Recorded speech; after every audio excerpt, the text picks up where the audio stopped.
மக்களை சென்று அடைகின்றன. பிறகு கம்பன் என்று ஒரு மென்பொருள் வெளிவந்தது, உங்களுக்கு தெரியும். அந்த மென்பொருளினுடைய பயன்பாடு மலேசியாவிலே ஓரளவுக்கு அதிகமாக இருந்தது. ஏனென்றால் இந்த 3 செயலிகளை விட இந்த செயலியில் தட்டச்சு செய்வது மிக எளிதாக இருக்கிறது.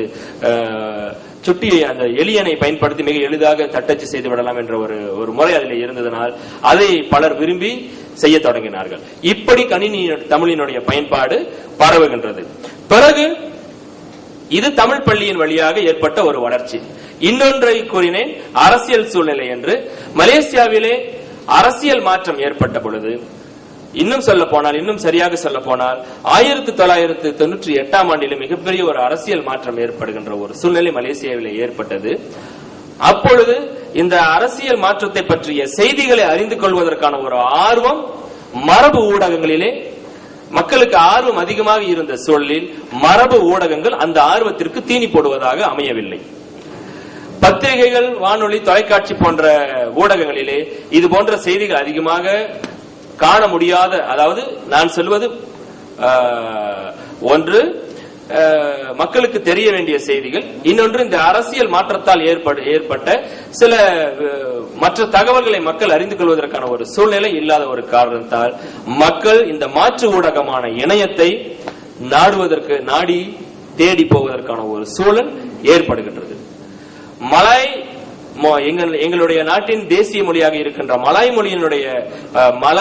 மொழியில் இருக்கின்ற இணையதளங்கள் வளர்வதற்கும் இந்த அரசியல் சூழல் மிகப்பெரிய ஒரு காரணமாக இருக்கின்றது. அது தமிழையும் இப்படித்தான் பாதித்திருக்கின்றது. அப்படி இருக்கின்ற சூழ்நிலையில் மலேசியா இன்று என்ற ஒரு இணையதளம் நீங்க பார்த்திருப்பீர்கள். அந்த இணையதளம் மலேசியாவில் உருவாகிறது. அதற்கு முன்பதாக மலாய் மொழி, ஆங்கிலம், சீன மொழி ஆகிய 3 மொழிகளில் மட்டும்தான் அந்த இணையதளம் செயல்பட்டுக் கொண்டிருந்தது. இந்த அரசியல் சூழ்நிலை மாற்றங்களின் காரணமாக இந்த மலேசியா என்ற இணையதளம் என்ன செய்கிறார்கள், தமிழிலும் இணையதளம் தொடங்க ஆரம்பிக்கிறார்கள். மிகப்பெரிய வரவேற்பை மலேசிய தமிழர்களிடையே பெறுகிறார்கள். அதிகமான மலேசிய தமிழர்கள் பார்க்கின்ற ஒரு இணையதளமாக மிக குறுகிய காலத்திலேயே இந்த மலேசியா என்ற இணையதளம் வளர்கின்றது. இந்த மலேசியா என்ற இணையதளம் வருகின்ற காலத்திலே ஒருங்குறி எழுத்து முறை அல்லது ஒருங்குறி எழுத்துரு முறை நடைமுறைக்கு வந்து விடுகிறது. மக்கள் மிக எளிதாக இணையத்திலே தமிழை படிக்கின்ற ஒரு வாய்ப்பு எல்லாருக்குமே ஏற்படுகின்றது. தமிழ் மென்பொருளை தேடுகின்ற ஒரு சூழ்நிலையோ அல்லது எழுத்துருக்களை பதிவிறக்கம் செய்ய வேண்டிய ஒரு தேவையோ மக்களுக்கு இல்லாத ஒரு சூழ்நிலை ஏற்படுகின்றது. அதனால் பலரும் இணையதளங்களை படிப்பதற்கான ஒரு சூழ்நிலை மலேசியாவிலே ஏற்படுகின்றது. இப்படி வளர்ந்த இந்த மலேசிய தமிழ் இணைய ஊடகத்துறையில் இன்று இந்த வலைப்பூக்கள் அல்லது வலைப்பதிவு என்கின்ற ஒரு தொழில்நுட்பம் வந்த பிறகு மிகப்பெரிய ஒரு வளர்ச்சியை எங்களால் அங்கே பார்க்க முடிகின்றது. பலர் இந்த வலைப்பதிவு துறையிலே மலேசியாவிலே ஈடுபட்டு செய்து வருகின்றார்கள். 60க்கும் மேற்பட்ட வலைப்பதிவுகள் மலேசியாவை தளமாக கொண்டு இப்பொழுது இயங்கிக் கொண்டிருக்கின்றன. அது மட்டுமல்ல, அதனுடைய அடுத்த கட்ட பரிணாம வளர்ச்சிகளாக மலேசியாவிலே வலைப்பூங்கா, திருமன்றில் என்ற 2 திரட்டி அமைப்பிலான 2 திரட்டிகள் செயல்பட்டுக் கொண்டிருக்கின்றன. நீங்கள் பார்த்திருக்கலாம் சிலர். அதனை தவிர்த்து மடற்குழு என்று சொல்லுகின்ற ஒரு வகையிலும் இப்பொழுது மலேசியாவிலே 2 மடற்குழுக்கள் மிக சிறப்பாக செயல்பட்டுக் கொண்டிருக்கின்றது. ஒன்று சற்று முன்னர் இங்கே அன்பர்கள் பேசியது போல மலேசிய தமிழ் வலைப்பதிவர்கள் என்ற ஒரு மடற்குழு, இன்னொன்று தமிழ் ஆசிரியம் என்ற ஆசிரியர், மலேசியாவில் உள்ள தமிழ் ஆசிரியர்கள் பங்கேற்கக்கூடிய ஒரு மடற்குழுவாக இந்த தமிழ் ஆசிரிய மடற்குழு செயல்பட்டுக் கொண்டிருக்கின்றது.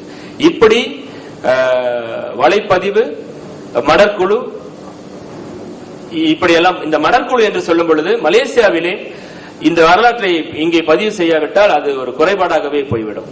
மடற்குழு என்று சொல்லுகின்ற பொழுது மலேசியாவில் 98ஆம் ஆண்டிலேயே எங்கள் நாட்டினுடைய மிக புகழ்பெற்ற ஒரு எழுத்தாளர், ஒரு சிந்தனையாளர், மருத்துவர் ஐயா சி ஜெயபாரதி அவர்கள், ஜெய்பி என்ற இணைய உலகத்திலே அறியப்பட்ட ஐயா அவர்கள் முதன் முதலாக மலேசியாவிலே இணையம் என்றால் என்ன அல்லது தமிழ் கணினி, தமிழ் இணையம் என்று அறியாத ஒரு மக்கள் பரவலாக அறியாத ஒரு காலகட்டத்திலேயே இந்த மடற்குழுவை தொடங்குகின்றார். அகத்தியர் மடற்குழுமத்தை தொடங்குகின்றார். அதிலே ஆயிரக்கணக்கான அரிய கட்டுரைகளை அந்த காலத்திலேயே திஸ்கி என்று சொல்லப்படுகின்ற அந்த எழுத்துறை இருந்த காலகட்டத்திலேயே அதிகமான கட்டுரைகளை அந்த மடற்குழுவிலே ஐயா அவர்கள் சேமித்து அதனை பிறகு வலைப்பதிவுகளாக்கி வைத்திருக்கின்றார்கள். எங்களுக்கெல்லாம் ஒரு முன்னோடி தமிழ் இணையத்துறையிலே மிகப்பெரிய ஒரு வழிகாட்டி என்று நாங்கள் எல்லாம் மலேசியாவில் சொல்ல வேண்டுமானால் எங்களுடைய ஐயா ஜெய்பி அவர்களை தான் நாங்கள் சொல்ல வேண்டும். அதே போல வலைப்பதிவு என்று வருகின்ற பொழுது திருமதி சுபா அவர்கள் முதன்முறையாக அவர் பினாங்கிலிருந்து ஜெர்மனியில் குடியேறியவர். பிறகு அவரை நீங்கள் அடுத்த அரங்குகளில் பார்க்கலாம். அவர் மலேசியாவிலிருந்து சுபா இணையம், சுபா இல்லம் என்ற 2 வலைப்பதிவுகளை முதலாக மலேசியாவிலே தொடங்கியவர் திருமதி சுபா அவர்கள். அவருக்கு பிறகு எங்களுடைய மலேசியாவிலே 14 மாநிலங்கள் இருக்கின்றன. அதில் ஜொகூர் என்ற ஒரு மாநிலம். இங்கே என்னோடு வந்த அன்பர்கள் ஐயா விரிவுரையாளர் ஐயா சேதுபதி ஐயா அவர்களும் ஐயா நடராஜா அவர்களும் இங்கே பின்னால் இருக்கின்றார்கள். அவர்கள் அந்த மாநிலத்தை சேர்ந்தவர்கள். அவர்களுடைய மாநிலத்திலிருந்து வாசுதேவன் லட்சுமணன் என்ற ஒருவர் ஒரு வலைப்பதிவை தொடங்குகிறார். விவேகம் என்ற ஒரு வலைப்பதிவை தொடங்குகின்றார். 2வது வலைப்பதிவு சுபா அவர்களுக்கு பிறகு வலைப்பதிவர் என்று சொன்னால் அது வாசுதேவன் லட்சுமணன் அவர்கள். ஒரு தமிழ் பள்ளிகளுக்கான ஒரு போட்டி நடைபெற்ற சொல்லில் அவரை நான் சந்திக்கின்றேன். எங்கள் இருவருக்கும் இடையே அறிமுகம் ஏற்படுகின்றது. வலைப்பதிவு தொழில்நுட்பத்தை பற்றி அப்போதுதான் முதன்முறையாக எனக்கு அவர் விளக்கி காட்டுகிறார். 2005ஆம் ஆண்டிலே விளக்கி காட்டுகிறார். அதற்கு பிறகு அதில் ஏற்பட்ட ஒரு ஆர்வத்தின் அடிப்படையில் வலைப்பதிவு திருத்தமிழ் என்ற ஒரு வலைப்பதிவை 3வதாக மலேசியாவிலே நான் தொடங்கினேன். எனக்கு பிறகு விக்னேஷ் என்ற என்னுடைய நண்பர் ஒருவர் தமிழோடு நேசம் என்ற ஒரு வலைப்பதிவை தொடங்குகிறார். இப்படி உருவாகி வளர்ந்த ஒரு வரலாறு தான் எங்கள் மலேசியாவை தளமாக கொண்டு இயங்குகின்ற வலைப்பதிவுகளுடைய வளர்ச்சி. இன்றைய சூழ்நிலையில் பார்க்கும் பொழுது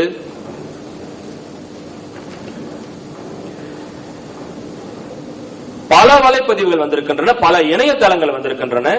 பார்ப்பதற்கு எங்களுக்கு மலேசியாவில் பெருமையாக இருக்கின்றது.